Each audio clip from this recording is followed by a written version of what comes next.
اعوذ باللہ من الشیطان اللعین الرجیم بسم اللہ الرحمن الرحیم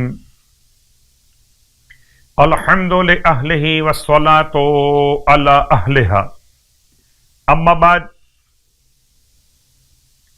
ماہ شعبان المعظم،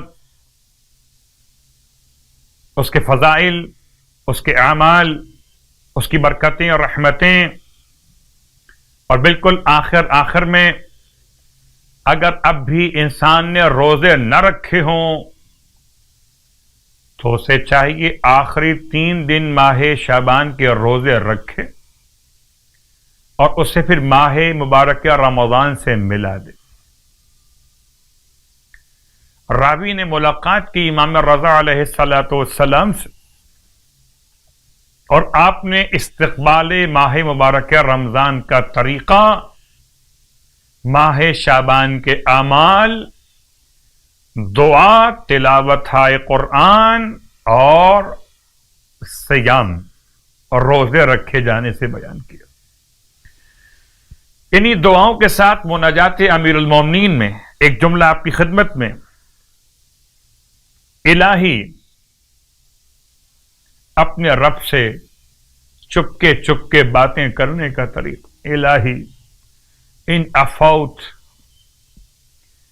فمن اولا من کا بذالک، اے خدا اگر تو مجھے معاف فرماتا ہے تو تیرے علاوہ کون ہے جو معافی کا زیادہ حقدار ہو عطا کرنے کا۔ وَإِن كَانَ قَدْ دَنَا أَجَلِي وَلَمْ يُدْنِنِي مِنْكَ عَمَلِي، اے پروردگار اگر میرا وقت پورا ہونے کو آ چکا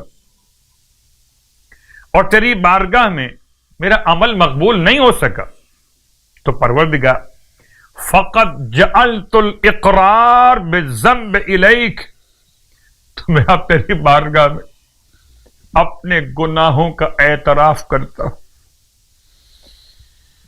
وسیلتی، اور اسی اقرار کو اپنا وسیلہ قرار دیتا ہوں۔ اے خدا میری فریاد کو مقبول فرما۔ ماہ مبارک شعبان کی آج کی رات کی نماز سرکار ختمی مرتبہ صلی اللہ علیہ وآلہ وسلم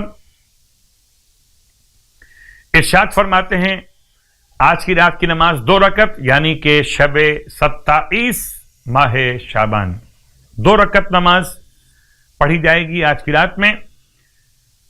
ہر رکعت میں الحمد کے بعد سورہ سبح اسم ربک الاعلی، یعنی کہ سورہ الاعلی 10 مرتبہ پڑھا جائے گا۔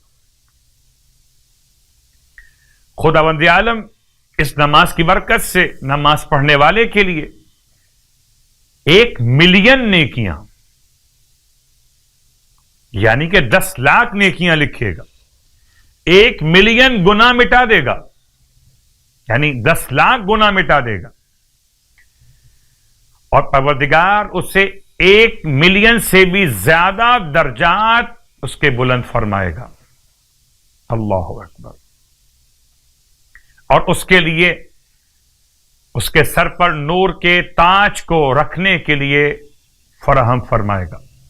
سر پہ نور کا تاج ہوگا، درجے 10 لاکھ سے زیادہ بلند ہوں گے، نیکیاں 10 لاکھ ہوں گی، اور 10 لاکھ گناہ بخش دیے جائیں گے۔ گویا آج کی نماز ہمیں بنائے گی روز قیامت کا ملینر، اگر بننا چاہتے ہیں۔ ماہ مبارک شعبان کے روزوں کے ثواب سرکار ختم یہ مرتبہ صلی اللہ علیہ وآلہ وسلم کی زبان مقدس کہ جو شخص ماہ شعبان کے 27 روزے رکھ لے، اللہ اس کے لیے جہنم سے رہائی کا حکم لکھ دے گا۔ خداوند عالم ہم سب کو اس ماہ مبارک شعبان کے صیام اور قیام کی توفیق عطا فرمائے۔